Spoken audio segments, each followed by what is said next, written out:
Tai Niko, ką tau ėjimas peškom iš Vilniaus į Tbilisį išmokino apie B2B pardavimus? Jeigu turi tikslą, reikia link jo eiti, nes neinant niekas ir nepasidaro. Tai nesvarbu, ar lyja, ar karšta, ar tau skauda, ar tau nepatinka, ar tau nemalonu, ar tau malonu, nesvarbu, reikia tiesiog eiti ir tada dalykai pasidaro. Lengviausia, aišku, niekur neiti, tada niekur nepasidaro.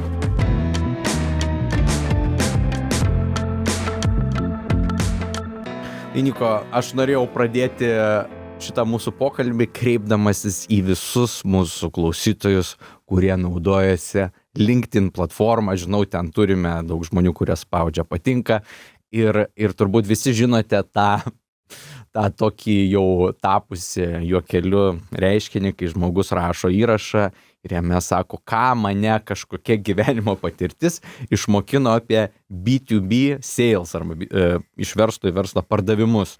Ar ne? Ir Niko, tuo pačiu šablonu turiu klausimą tau. Ką tau ėjimas peškom iš Vilniaus į Tbilisį išmokino apie B2B pardavimus? Taip, apie B2B pardavimus išmokino be galo daug ir aš manau, aš esu labai kvalifikuotas atsakyti į šitą klausimą. Kiek kilometrų? 2075 daugmaž. Wow. Taip, gal šiek tiek daugiau. Tai esu labai kvalifikuotas, nes kaip tik turbūt 1,5 metų esu tą pačią platformą užsišaldęs, nes būtent dėl tokių klausimų, aš nežinau, reikia labai daug kantrybės turėti, kad atsidarius LinkedIną, kažkaip nesusinepatoginti. Tai va, tai kad to man nereikėtų daryti, tai aš tiesiog nusprendžiau nebekreipti dėmesio į tokius klausimus. Bet išmokė iš tikrųjų labai daug. Išmokė labai daug, ne apie B2B pardavimus, bet apie gyvenimą. Išmokė turbūt pagrindinė pamoka ir čia galbūt klausytojams reikėtų pasakyti, kad tas jau nutiko prieš kurį laiką ir turėjau galimybę retrospektyviai pagalvoti apie tai. Tai išmokė, kad reikia eiti. Jeigu turi tikslą, reikia link jo eiti, nes neinant niekas ir nepasidaro. Tai nesvarbu, ar lyja, ar karšta, ar tau skauda, ar tau nepatinka, ar tau nemalonu, ar tau malonu, nesvarbu, reikia tiesiog eiti ir tada dalykai pasidaro. Lengviausia, aišku, niekur neiti, tada niekur nepasidaro. Tai reikia eiti. Bet gerai, aš turiu tokį klausimą iškart, nes ėjikų mes turim visokių mūsų šalyje ir turėjom vieną ėjiką, kuris iš tiesų truputėlį važiavo, ar ne? Taip. Ir visgi, ar tai būtų versle, ar tai būtų tokiame iššūkyje, tasai kartais būna pagundų trumpesniam keliui. Taip. O tau nebuvo? 2000, aš nuėjau, atsimenu, per vieną savaitgalį 140, ir būdavo privažiuoja kažkas su automobiliu, sako, aš važiuoju, kaip tik daug pavešiu ar ką nors, kaip toj kelionėje. Tai, kad su automobiliu kažkas privažiavo ir pasikvietė pavežti, tai tikrai taip. Aš turbūt baigiau skaičiuoti ties 50, nes tokių pasiūlymų tikrai daugiau negu 50 buvau sulaukęs. Ir kadangi žygiavau tiek per Lietuvą, Lenkiją, Ukrainą ir Sakartvelą, tai daugiausia tų pasiūlymų būdavo Ukrainoje ir Sakartvele. Sakartvele, aišku, tie pavėžėjimai dar būdavo siūlomi su papildoma, tauriojo gėrimo, priedų, bet visada maloniai tekdavo atsisakyti, nes tikslas buvo žygiuoti, o ne važiuoti ir šiaip aš kažkaip norėjau ramiai miegoti, žinodamas, kad tas kiekvienas kilometras jis yra nueitas pėsčiomis. Aišku, nežinau, iš kitų, ką teko girdėti, visiems visko pasitaiko, visokių yra tų formų keliavimo, bet mano pagrindinis tikslas buvo žygiuoti. Kodėl?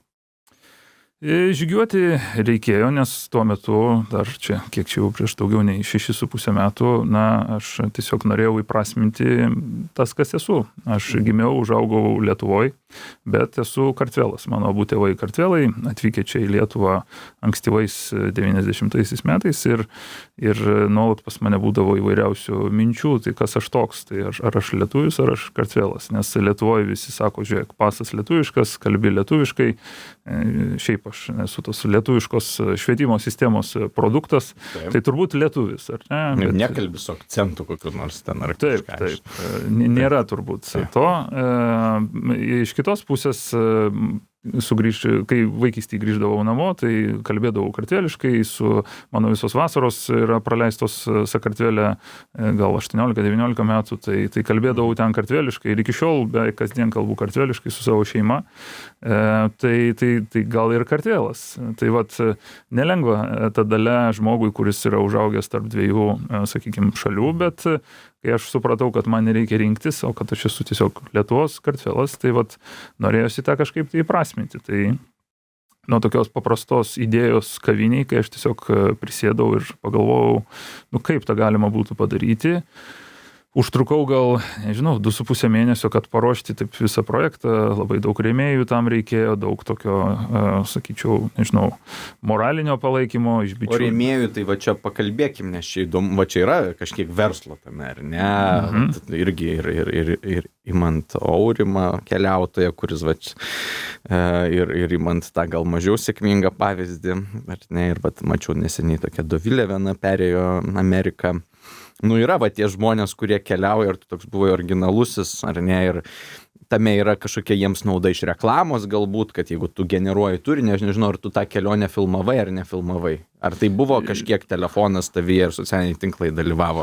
Šiek tiek dalyvavo, nes aš, kaip čia, Instagramo storius kėliau.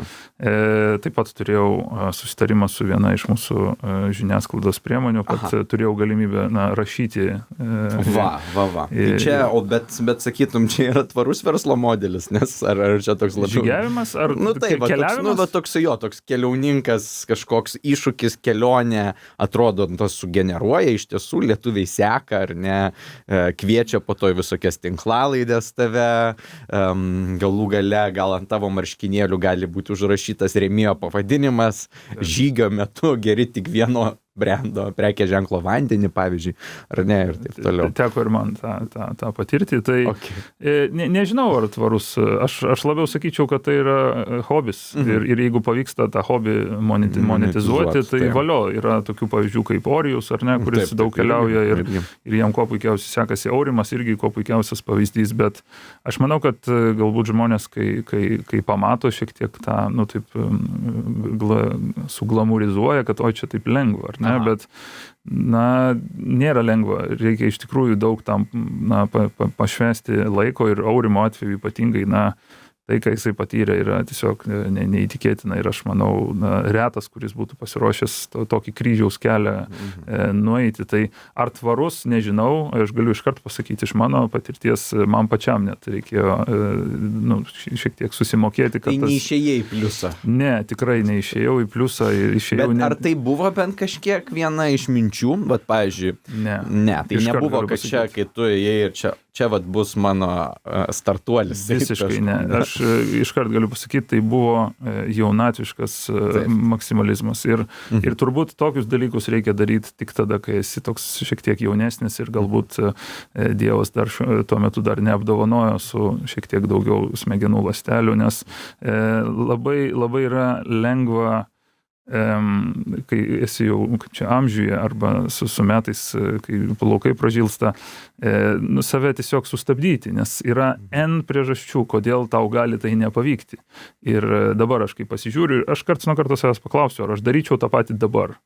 Aišku, dabar tai būtų labai sunku padaryti, nes tiek dėl karo situacijos ir šiaip tuo metu man labai pasisekė, nes aš gyvau 19 metais, tai sekančiais jau buvo Covidas, o po to dar po kažkiek ir karas prasidėjo. Dabar jau nebenueitum to paties. Dabar turbūt ne, bet tarkime, jeigu tos pačios sąlygos būtų, tai nežinau, nes dabar, kai aš tą kelią praėjau, aš turbūt galėjau žūti kokius 50 kartų, nes aš kai žygiavau keliu, kuris nėra pramintas, tai nėra kaip Ispanijoje koks Camino de Santiago, kurio irgi man yra tekę eiti ne vieną kartą, kur tau viskas sužymėta, labai saugu, yra visa infrastruktūra, kur tu ten, nežinau, gali atsigerti vandens, nusipirkti kojinių, pavalgyti, šiltai pamiegot. Tai čia nebuvo jokios infrastruktūros ir man ją reikėjo pačiam susikurti. Tai nėra labai saugu, nes ypatingai, kai tu, tarkim, eini magistraliniu kokiu nors keliu ar greitkeliu ir kai kelkraštis yra, nežinau, ten 30 cm, 40, nu tai nėra daug ir reikia vieno vairuotojo, kuris važiuoja pirmą juostą, kad šiek tiek užsižiūrėtų į telefoną ir šiek tiek pasuktų į dešinę ir manęs jau nebėra. Tai dabar, kai apie tai pagalvoju, tai, baugiai atrodo, bet tuo metu, kai tu jaunesnis, man daug kas, tarp kitko, iš vyresnių žmonių tą ir sako, labai gerai, kad darai tą dabar, nes vėliau tikrai nedarysi. Ir dėl sveikatos gali būti, ir dėl kitko. Taip, dėl sveikatos tai dar, žinok, pasiginčiučiau, nes vyresnė karta, kaip tyčia garsėja didesnė ištvermė. Tai jeigu pažiūrėti ultramaratonininkus, tai ten pagrindė karaliauja ne 20-mečiai. Ok, ir dabar papasakok visiems klausytojams tavo kelionės kulminaciją. Ar nebuvo susitikimas su kuo? Su daug ko iš tikrųjų buvo, bet nežinau, į kurį susitikimą apeliuoju. Gerai, tai tu pasakyk, kurie įsimintiniausi buvo. Taip, tai turbūt, kai finišavau, tai susitikau su vietinė lietuvių bendruomenė Tbilisyje. Vėliau teko susitikti ir su tuo metiniu, kuris iki šiol yra Tbilisio meras. Taip. Ir vėliau teko ir su Sakartvelo prezidentė susitikti.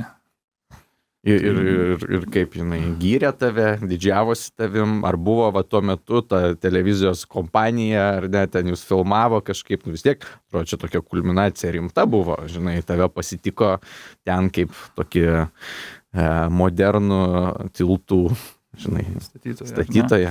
Tai su prezidentė iš tikrųjų gavosi toks, nežinau, toks tęstinumas dėl to, kad kaip tik, kai aš sugalvojau žygiuoti, kaip tyčia, tuo metu ta pati prezidentė, jinai naujai išrinkta, vizitavo Lietuvoje kažkur čia kovo mėnesį 19 metų, jei neklystu, ir mus kaip bendruomenė pakvietė į susitikimą su ją ir kažkodėl tai visi gavo galimybę pasisakyti, ką norėjo. Vieni ten apie politiką pasisakė, kiti ten šiaip ką galvoja, o aš tuo metu galvoju, turbūt reikia pasakyti, kad aš, žygiuosiu pėsčiomis.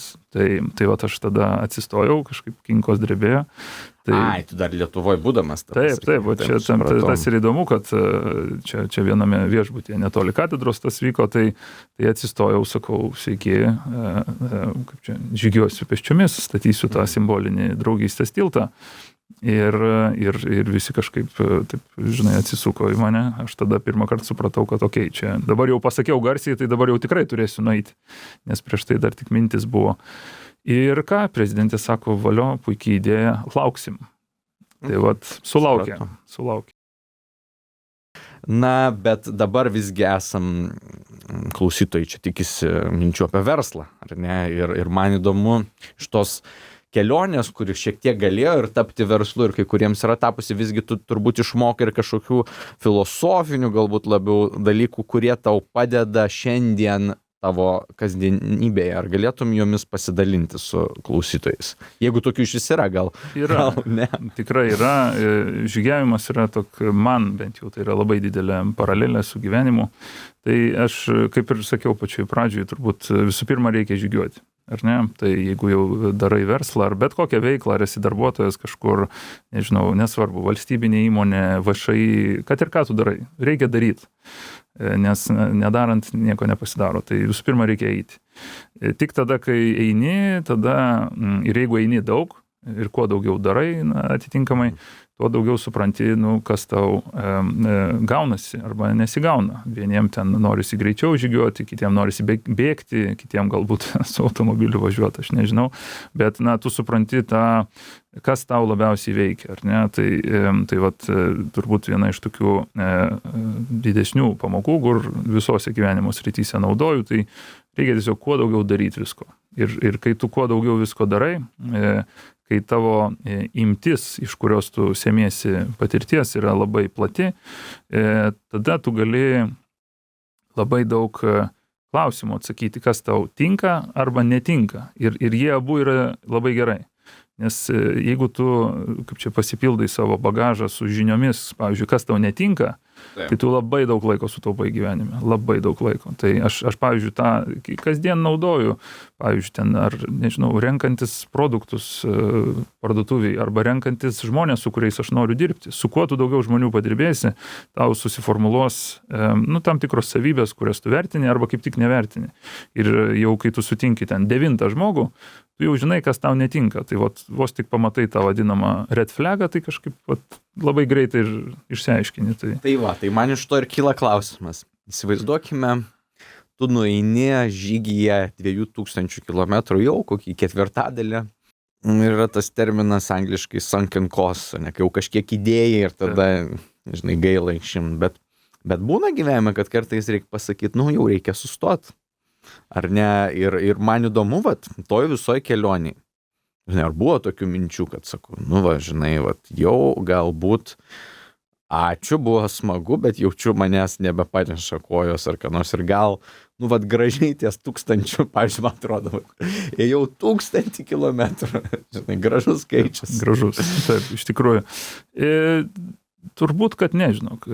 Ir pavyzdžiui, pirmas mėnuo, ar ne, kai išėjau iš Lietuvos ir beveik visą Lenkiją perėjau per tą pirmą mėnesį, jis buvo man, kadangi ant tiek gerai buvo suplanuotas, aš nepatyriau absoliučiai jokių netikėtumų, man pačiam kažkaip nejaukų darėsi, nes pradėjau galvot, žinai, kaip būna, tyla prieš audrą, kažkaip per gerai čia viskas einasi. Ir pirmieji tie, gal neatsimenu dabar jau, gal 600 km ar kiek ten buvo, labai gerai pavyko. Ir tada tik užėjus į Ukrainą prasidėjo tokios rimtesnės problemos, kai raumenys biški jau sako, palauk, mes čia nepratę taip tokį krūvį patirti ir sveikata pradėjo šiek tiek šlubuoti. Tai tas šiek tiek privertė kalibruoti savo planą, nes reikėjo daugiau pailsėti, reikėjo daugiau skirti atsistatymui, bet tokį, kad pasiduoti arba prilyginti 1000 vietoje tų 2000 nebuvo, žinok, tokies minties, nes aš labai gerai žinojau, kodėl tą darau ir žinojau, kas laukia finiše. Gera mintis. Tai... Taip, ir čia gali būti, kad viena iš priežasčių, kodėl žmonės kartais pasiduoda. Nėra dėl to, kad nežino, kas laukia finiše, ar neturi aiškaus tikslo. Štai bandau suvokti, vis tiek mes einam per paralelę į įmonės ir čia esam turėję daugybę vadovų ir, žinai, visi ateina, kurie ateina su tvirta vizija ir vienas mūsų pašnekovas sakė, neįmanoma patirti nesėkmės, sako, aš neturiu tokio varianto iš vis, ar ne? Kiti tuo tarpu, sako, visko gali būti, žinai, gali būti, kad nepavyks, man įdomu, bet tavo mintis šiuo klausimu einant, į tavo dabartinę, pavyzdžiui, avantiūrą, ar ne, su apdaila, ar ne, ir irgi, ar tu ateini su tokiu vabank, ar ne, ar kaip? Tai gal dėl tos avantūros patikslinsiu, šiuo metu darbuojuos su kolegom ir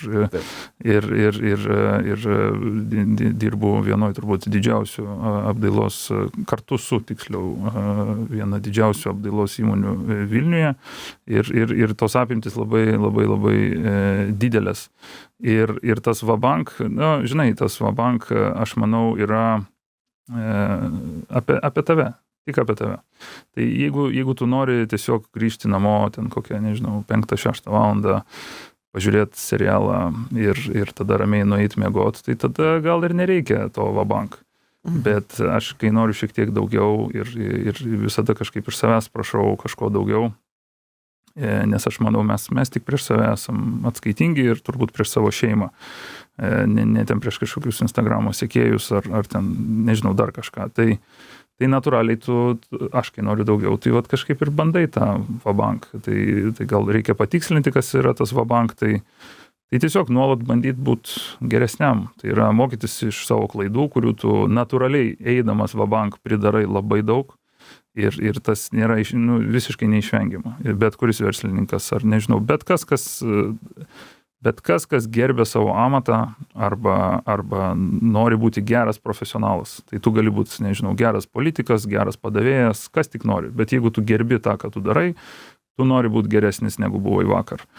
Tai natūraliai tu turi skirti daugiau laiko tobulėjimui ir natūraliai, kai tu skiri savo daugiau laiko tobulėjimui, visa aplinka nuo to tik gerėja. Tavo klientai laimingesni, tavo partneriai laimingesni, šeima laimingesni ir taip toliau. Tai... Sėdžiu ir galvoju, tu visgi ėjai vienas, taip? partneriai yra keli, ar ne? Nu visada, bet ar ne? O tai kokios yra, kuo skiriasi, nežinai, vienas eini, aš irgi ilgiausią savo žygį, kurie jau vienas, ar ne? Ir tada lengva, nes kada nori atsikeli, kada nori sustoji. Kuo tas skiriasi nuo to, kai tu eini jau, sakykime, verslo keliu su kitais žmonėm? Tai skiriasi, kiek toli tu gali nueiti, turbūt. Taip. Ar ne? Tai faktas... Toliau gali, pavyzdžiui. Taip, aišku, vienas irgi labai toli gali nueiti, bet turbūt, nežinau, jeigu man reikėtų rinktis, tai turbūt reikėtų eiti su partneriais, dėl to, kad tu turi savotišką, ne tai, kad saugumą, bet tu turi kažką, pas ką tu gali sugrįžti, pasikliauti, pasitarti kažkokiu tai klausimu, kurio galbūt tu dar nesprendėjai, o jie jau sprendė. Tai ilgojoje perspektyvai, aš manau, su partneriais yra kažkaip paprasčiau. Bet ką tu galvoji apie tai, kad tada reikia dalintis pelną? Tai, matai, pelną, tai šiaip gyvenime visada reikia dalintis, tai tas pelnas, tu daliniesi pelną su valstybe, tu daliniesi pelną su savo, nežinau, antra pusė. Tu daliniesi pelną, nežinau, su bet kuo, su kuo tu turi santykį, nes jeigu tu nesidalinsi, tai tu su nieko neturėsi santykio, niekas su tavim nenorės turėti reikalų. Tai aš manau, šiuolaikiniam versle, kai viskas taip globalizacijos jau padiktuota, kad mes turim tarpusavį kažkaip kooperuotis, aš nemanau, kad mes turim prabangą kaip čia būti vienu į vieni, kaip kokie skrudžai, magdakai, plaukioti tam monetų baseinė ir džiaugtis tais pinigais. Ir plus, tas aktualu tik tada, jeigu tau pinigai svarbiausi. Tai man kai tai nėra pagrindinis, toli gražu nėra pagrindinis kažkoks variklis, tai kažkaip netaip ir gaila. Tai, Niko, paaiškink mums, kodėl šiandien įsirengti butą kainuoja kur kas daugiau negu bet kada anksčiau. Tai gal reikėtų pradėti nuo to, kad įsigyti butą kainuoja daug daugiau negu anksčiau reikėjo, o įsirengti, aišku, galima ir kaip senoviniais laikais, kai tėtis padeda savom rankom ir nebus taip ir brangu, bet galima ir su tam tikrų profesionalų pagalba. Bendrai turbūt atsakymas į tavo klausimą yra toks, kad, turbūt mes kažką Lietuvoje gerai darom, nes kainos nekyla ten, kur kažkas kažką blogai daro. Nebent, aišku, yra kažkokie, povandeninės srovės, kurių mes nežinom, bet šiaip, jeigu, kaip čia bendras vidaus produktas kyla, jeigu žmonės gali sau leisti kruasaną už 4 eurus, tai natūraliai turbūt galės ir geresnį būstą įsigyti. Tai turbūt dėl to, kad kažką gerai darom šaly. Bet paaiškink man tą tendenciją, nes aš kylu iš NT vystytojų šeimos ir žinau, kad bent jau anksčiau būdavo labai didelė klaida vystytojam parduoti jau įrengtus butus, nes lietuvis dažniausiai mąstydavo, kad, aš turiu draugų, mano vienas draugas stalius, kitas gali sienas nudažyti, sienas iš pats galiu nusidažyti. Ir tikrai, žinau, ir didieji vystytojai, jie vengdavo to, parduodavo tą 85% nepilno įrengimo ir tada žmonės patys pasidarydavo ir dažniausiai neparsiduodavo butai, jeigu juos jau įrengdavo, ar ne? Kaip yra dabar? Ar vis dar yra tasai, ar jau yra truputėlį didesnis pasitikėjimas ir tas galbūt savimonė, kad tiek pat išleisiu, arba kad mano laikas pakankamai brangus ir geriau tegul tą padaro kiti žmonės? Tai sakyčiau, turbūt judam į tą pusę, kai turtas galbūt parsiduoda jau pilnai įrengtas ir galbūt jau ir su baldais ir su visko, bet aš manau, tas dar yra labai toli. Dėl to, kad tai yra turbūt šiek tiek jaunesnės kartos, jie džiaugsis tais vaisiais, nes tai yra žmonės, kurie jau visiškai pripratę mokėti čia už viską, ar ne? Tai taip kaip už ten YouTube Premium reikia susimokėti, ar už Spotify, ar dar ką nors, tai jie taip ir už tą, net ne už vidaus apdailą, jie tiesiog už butą susimokės, kuris jau įrengtas ir nesuks savo galvos. Bet aš manau, tas yra labai daug metų dar į priekį, nes ta karta dar neturi tiek pinigų, kad darytų tokius finansinius sprendimus, o tai, kas darosi dabar, tai sakyčiau, vis dar yra tas, mes tikrai, tiek mes veiklos turim nemažai, tiek ir kiti kolegos nemažai tos veiklos turi.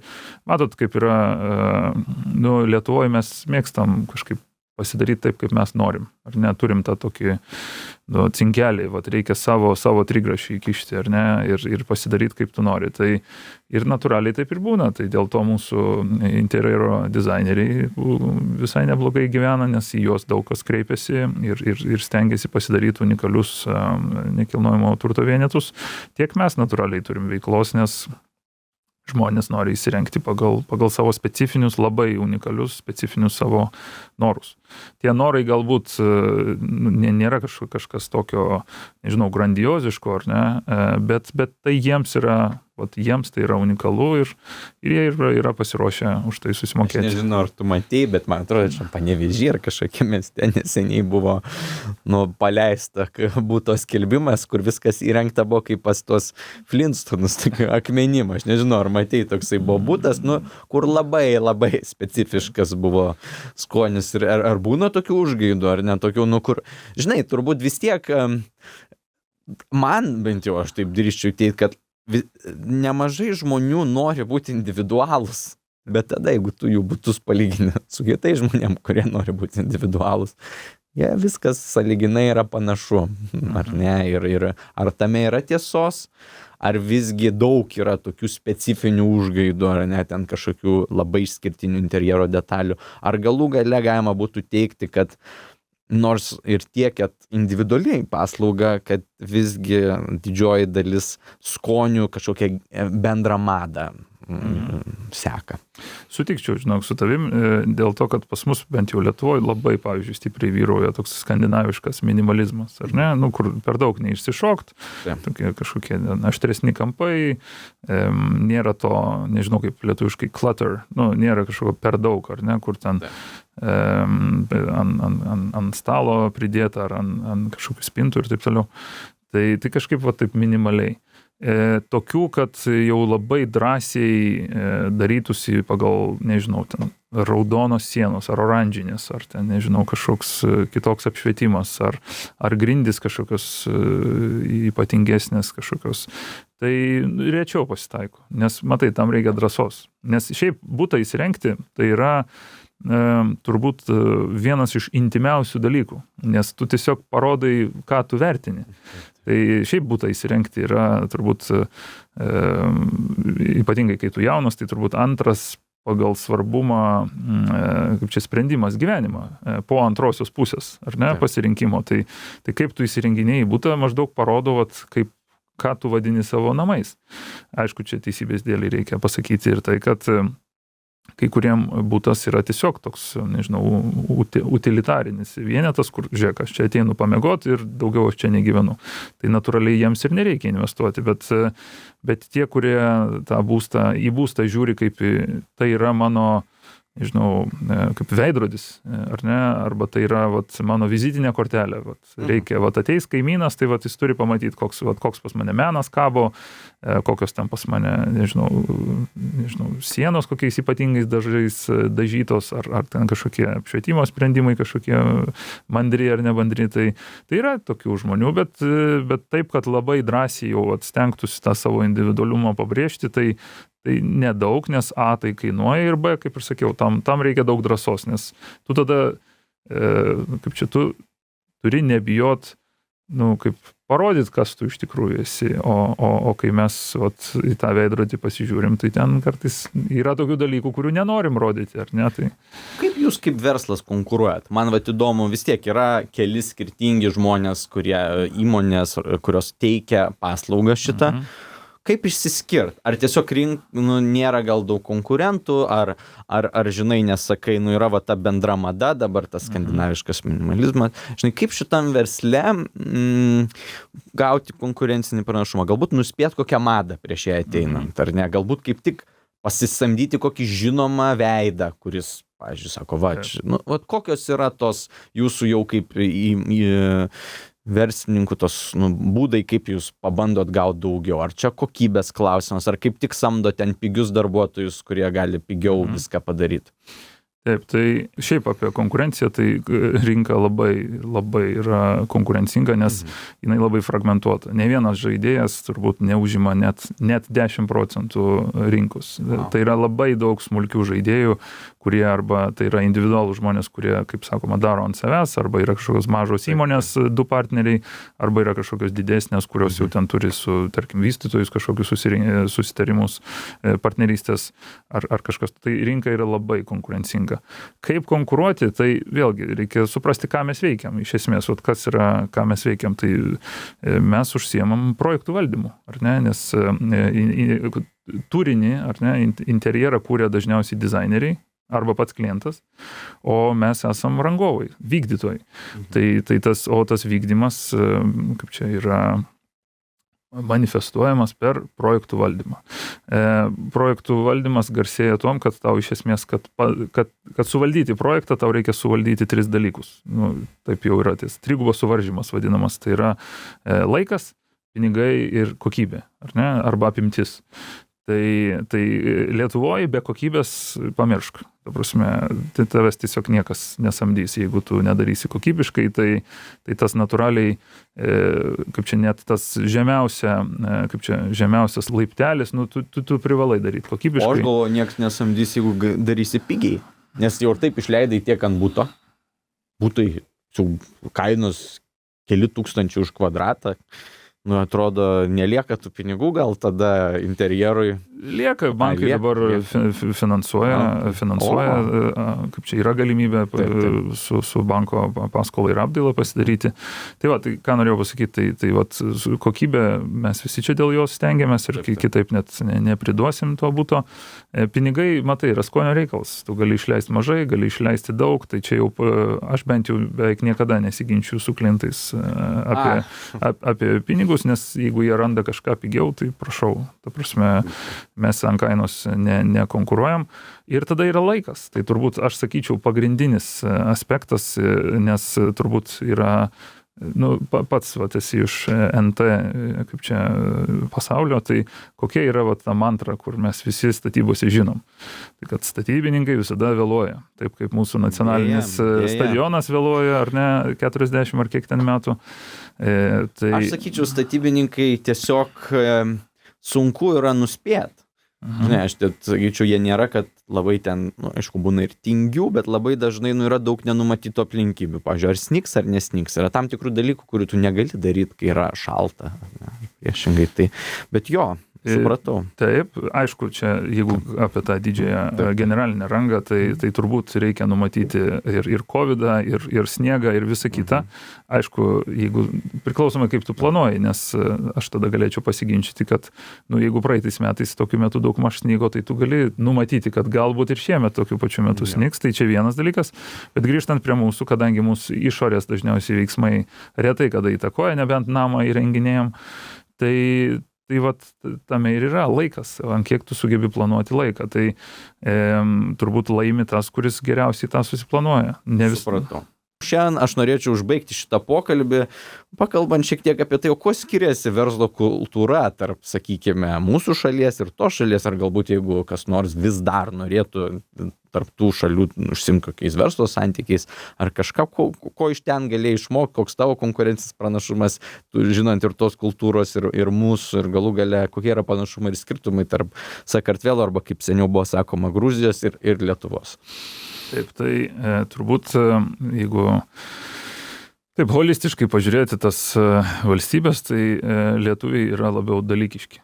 Tai reiškia, kad mes, aš vartosiu mes abiejose kontekstuose, tai mes turbūt esam labiau orientuoti į kažkokį tai rezultatą, kad būtų gerai, laiku, paskaičiuota, numatyta į priekį ir taip toliau. Kartvelai labiau yra turbūt orientuoti į procesą. Aš nesakau, kad nerūpi rezultatas, bet tas procesas turi būti pagarbus, jis turi būti, kaip čia, reikia sutarti su tuo, kad tu darai verslą, nes jeigu nesutari, tai dažniausiai ten gali įvairiai baigtis. Tai čia Lietuvoje mes kažkaip pasižiūrim į situacijas ar tokią dalykinę prizmę, pavyko, nepavyko. Ten Sakartvele įprasta, taip daugmaž nėra tiesiog just business. Galima priimti ir asmeniškai. Iš mūsų perspektyvos tai gali pasirodyti, kad labai neprofesionalu, nes kas čia per verslininkas, jeigu jisai asmeniškai priima tam tikrus dalykus, bet iš Kartvelų perspektyvos, tai yra šiek tiek daugiau, nes jeigu tu, tarkime, viename sandoryje esi nesąžiningas, tai galbūt tu ir kitur esi nesąžiningas, ar šeimoje, ar su draugais, ar bendruomeniai, tai tam tikra prasme tai, ką tu darai, nesvarbu kokiam formate, yra tavo vizitinė kortelė. Reputacija iš esmės Sakartvele yra pats svarbiausias dalykas. Ir ne vienas turbūt Kartvelas save gerbintis, jis neaukos reputacijos vardan geresnio pinigo. Tai vat tokias, sakyčiau, paralelės. Tai vat, pavyzdžiui, jeigu aš dabar ateina pas mane pirkt butą Kartvelas, ar ne, kokius dalykus aš galėčiau padaryti papildomai, galbūt pasiruošti, kad palikti gerą įspūdį? Tai visų pirma pasidomėti, iš kur jis atkeliauja, kokia jo patirtis, jeigu, aišku, per tą laiką gal nespėsi į Sakartvelą nukeliauti, pavalgyti chinkalių ir chačiapurių, bet būtų įžeidimas, jam patiekti ten per kokią pasikviesti į jo restoraną šalies, ar nelabai. Pavyzdžiui, pasikviesti į restoraną, aptarti tam tikrų reikalų, kartveliškai pavalgyti Lietuvoje būtų, manau, labai, labai pagarbu. O išgerti nealkoholinio. Tai turbūt galima bet kokio, jeigu apie vyną kalbam, nes tai tikrai tas būtų, ne tai, kad į naudą, bet blogiau tikrai nebūtų. Aha. Supratau. O yra dalykų, kurie įžeidžia? Nežinau, kažkas... Nepagarba. Nes pagarba, kaip dėrėtis, pavyzdžiui. Dėrybos yra toksai šokis, kuriame visko gali būti. Išeit gali, pakelt balsą gali. Aš esu dalyvavęs ne vienose dėrybose, kur tu rėki, o po to viskas gražu, žinai, ar ne. Ir vis tiek galų gale, čia labai įdomu, ką tu pasakei, kad tai nėra... kad tas procesas yra svarbus, nes iš tiesų gera įžvalga, aš pastebiu, kad Lietuvoje esam linkę galų galėjau paminti savo ego vardan to, bet pasipykom, bet rezultatas buvo geras, ar ne? Visi uždirbo iš to kažką.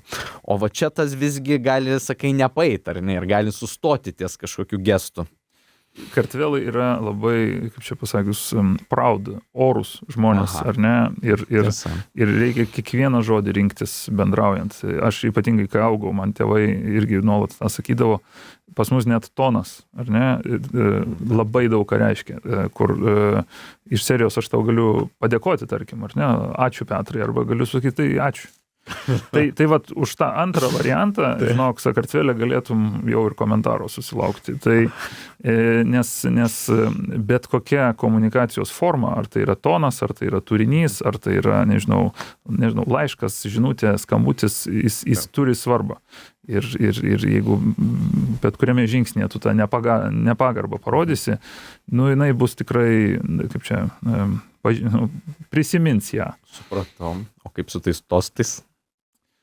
Tai tostus turbūt reikia sakyti ir pačioj pradžioj prieš darant sandorius arba jį padarius. Ir dar keletą kartų. Ir per procesą reikia tą daryti, reikia džiaugtis. Nes, matai, su Sakartvelo žmonėm, jeigu tau pavyksta sutarti ir tas susitarimas yra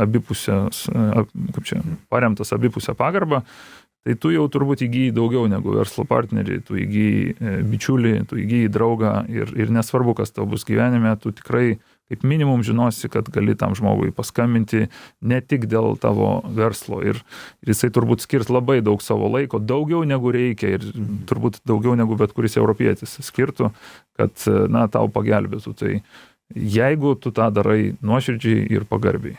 Gerai, Niko, ir aš tau turiu tada klausimą asmeniškai, kadangi tu esi Lietuvos Kartvelas. Tai kas tau svarbiau, procesas ar rezultatas? Aš labiau esu iš tų žmonių, kur turbūt tikslas pateisina priemonės. Tai, bet kadangi esu Kartvelas, tai kažkaip, žinok, iki šiol man gyvenime pavyksta suderinti ir procesą, ir rezultatą. Tai norėčiau, kad taip ir tęstųsi. Tai gerai, va čia yra įdomus kampas. Tu nukeliauji į kitą šalį arba kyli iš kitos šalies ir tu įgauni platesnį, galima sakyti, matymą, ar ne, kaip užsiimti verslu, ar ne, galų gale tam tikrus dalykus įvertini, kurių galbūt kiti nepastebi, taip nesureikšmina ir aš gal nedrįšiu tai, kad tai koks nors tavo yra konkurencinis pranašumas rinkoje. Įdomu, tai gali būti mūsų klausytojam, galima būtų sakyti, kad užtenka ir, nežinau, studijų kitoj šaly, ypač jaunesniem, ar kaip tą įgyt? Vienareikšmiškai, aš pats dar kol kas neturiu atžalų, bet turbūt numeris vienas dalykas, ką stengčiausi daryti, tai kuo dažniau išsivežti į užsienį, ar tai būtų studijos, ar Erasmus programa kokia nors, ar šiaip tiesiog pabūti, tai yra neįkainojama patirtis. Tai ar turėti bičiulių iš kitų valstybių, nes kai tu išvažiuoji iš savo daržo, tu visiškai kitaip matai pasaulį ir ypatingai, jeigu netgi turi tėvus, kurie yra iš skirtingų šalių, tavo pasaulėžiūra visai kitokia. Tu pasidarai daug labiau tolerantiškas, tu daug labiau supranti tam tikrus smulkius niuansus, kurios privalo bet kuris save gerbiantis profesionalas suvokti, dirbdamas globaliam pasauliu. Nes jeigu tu dirbi, nežinau, su arabais, tai reikia turėti tam tikrą išsilavinimą, ką galima sakyti, ko negalima. Jeigu tu dirbi su japonais arba kinais,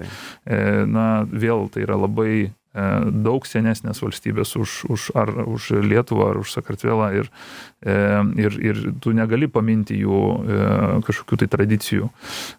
Net kai tu dirbi su tais pačiais, nežinau, amerikiečiais ar kažkuo, kas, šiek tiek labiau yra pragmatiški. Jo, man irgi atrodo, jie gal atleistų vardan. Taip, bet žinai, jie pasižiūrėjus į dabartinį kontekstą, jie galbūt vertina kitus dalykus. Tai tu pagarbą, gerą santykį.